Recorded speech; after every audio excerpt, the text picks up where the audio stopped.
இந்த சோளத்தை வச்சு இன்றைக்கி ஒரு சோள முத்துக்கள் இதை போட்டு ஒரு கொழுக்கட்டை செய்ய போகிறோம். அடுத்த வெரைட்டியாக இதுக்கு வந்து அரிசி மாவு பாருங்கள் 1.5 கப் எடுத்து வச்சுருக்கேன்.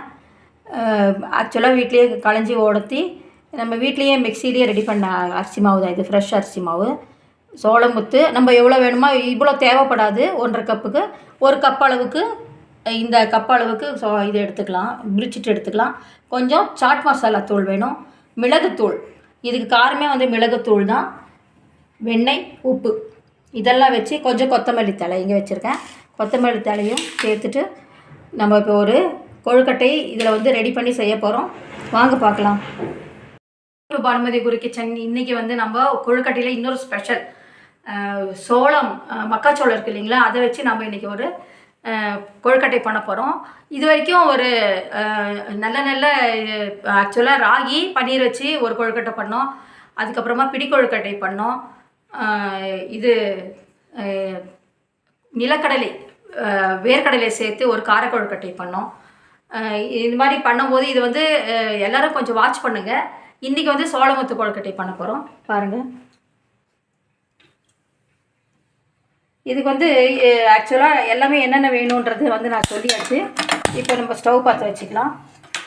1.5 கப்பு அரிசி மாவு, இது வந்து 1.5 கப்பு அரிசி மாவு எடுத்து வச்சுருக்கேன். இதுக்கு வந்து நம்ம 2.5 கப்பு வாட்டர் விட்டுக்கலாம். ஃபஸ்ட்டு ஒரு கடாயை வச்சு அதில் வந்து ஒரு 2.5 கப் அளவுக்கு தண்ணி விட்டுக்கலாம். இந்த அளவில் தான் நான் வந்து அரிசி மாவு எடுத்து வச்சுருக்கேன். அதே கப்பில் வந்து 2.5 கப்பு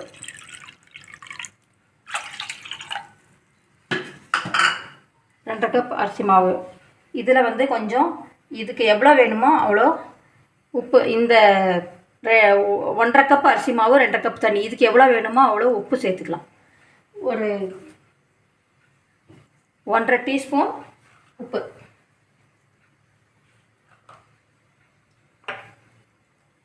இதுக்கு ஒரு டீஸ்பூன் ஆயில் விட்டுக்கலாம்.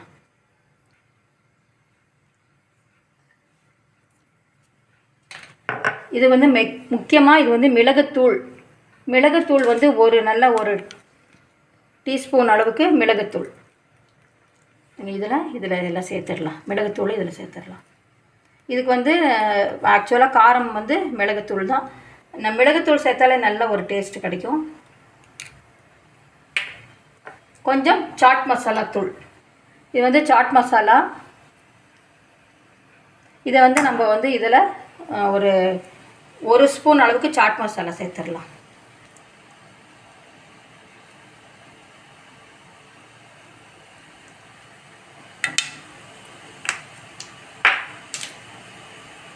சேர்த்தாச்சு. இப்போ வந்து நம்ம ஒரு கிளறி கொடுத்துட்டு ஒரு கொதி வந்துடட்டும். கொதிச்சிரும். அது ஒரு கொதி வந்த உடனே இது வந்து நம்ம சோளத்தை வந்து 1 கப் அளவுக்கு உரித்து வச்சுருக்கோம். இதில் இந்த சோளத்தையும் இதில் வந்து நம்ம சேர்த்துடலாம். ஒரு நிமிஷம் கொதிக்க விட்டதுக்கு அப்புறமா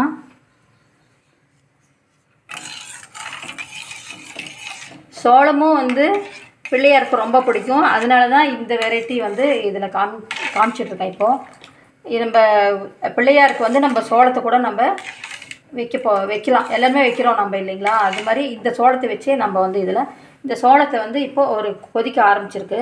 இந்த சோளத்தையும் இதில் சேர்த்துடலாம்.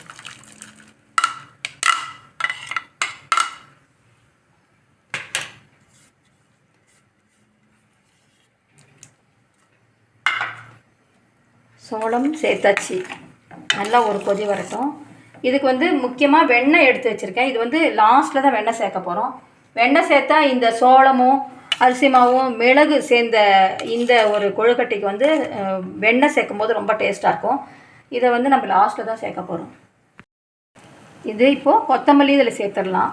நல்லா ஒரு 3-4 டீஸ்பூன் அளவுக்கு கொத்தமல்லி சேர்த்துடலாம். கொத்தமல்லி சேர்த்தா ரொம்ப நல்லாயிருக்கும். நம்ம கூட்டி குறைச்சி கொஞ்சம் நிறைய இருந்தால் கூட சேர்க்கலாம். ஒன்றும் நல்ல கம்மன்ற வாசனையோடு தான் இருக்கும்.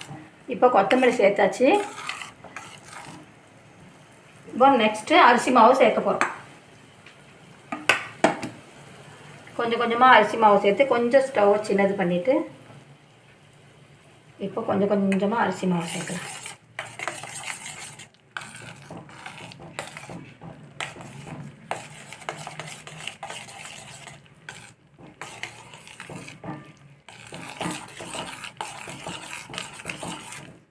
எல்லாம் சேர்த்து நம்ம லாஸ்ட்டில் கொஞ்சம் ஆறுனதுக்கப்புறமா நம்ம வந்து அதை கையால் பண்ணும்போது ஈவனாக நல்ல மாவு இதாகிடுது. ஆனால் பயப்பட வேண்டியதில்லை.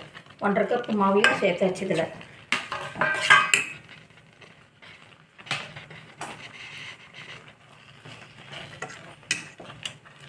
ஒரு கொதி நல்லா கொஞ்சம் நேரம் கிளறிட்டு அதுக்கப்புறம் லாஸ்ட்டில் தான் அந்த வெண்ணெயை சேர்க்க போகிறோம். இப்போது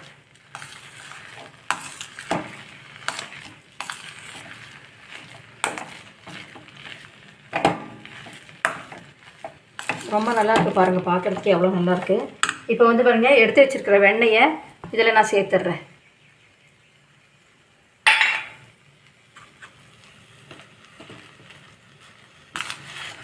வெண்ணெயை சேர்க்கும் போது அவ்வளோ நல்லாயிருக்கும் சாப்பிட்றதுக்கு.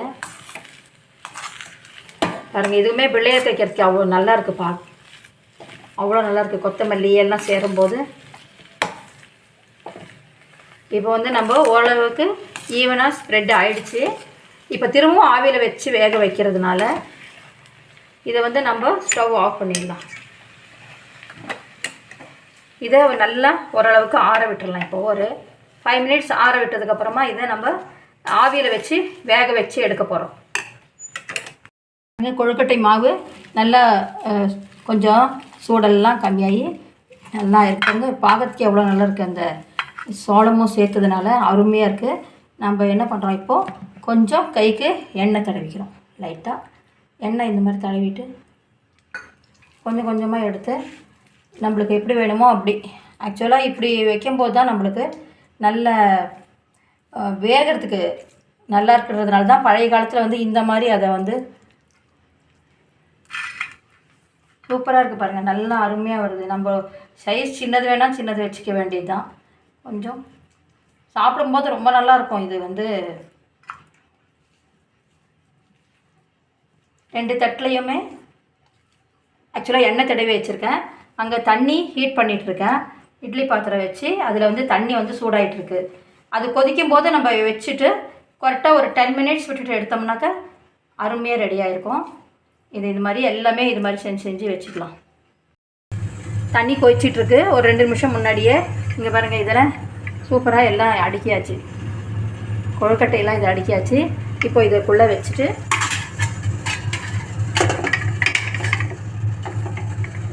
ஒரு 10 மினிட்ஸ் இதை வந்து வேக வச்சு எடுத்துடலாம். ஆயிடுச்சு, ஆஃப் பண்ணியாச்சு. இப்போ எப்படி இருக்குது பார்க்கலாம்.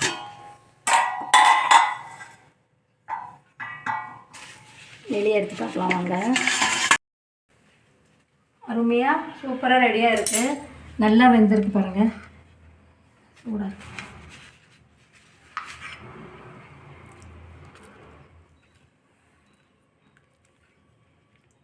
சோளமுத்து கொழுக்கட்டை இதே மாதிரி நீங்களும் செஞ்சு பாருங்கள். ரொம்ப ஈஸி தான். டேஸ்ட்டு நம்மளுக்கு சோளம் எப்போவுமே இப்போல்லாம் கிடைக்குது. நம்ம ஆக்சுவலாக ரொம்ப உடம்புக்கும் நல்லது. குழந்தைங்களும் விரும்பி சாப்பிடுவாங்க. இதே மாதிரி நீங்களும் ட்ரை பண்ணுங்கள். செஞ்சு பார்த்துட்டு எனக்கு லைக் பண்ணுங்கள், ஷேர் பண்ணுங்கள், கமெண்ட் பண்ணுங்கள். நிறைய கொழுக்கட்டைகள் இருந்தாலும் நம்ம ஒரு வித்தியாசமான கொழுக்கட்டை வந்து இந்த விநாயகர் சதுர்த்திக்கு செஞ்சு வைக்கலாம். சூடாக இருக்குது. அதெல்லாம்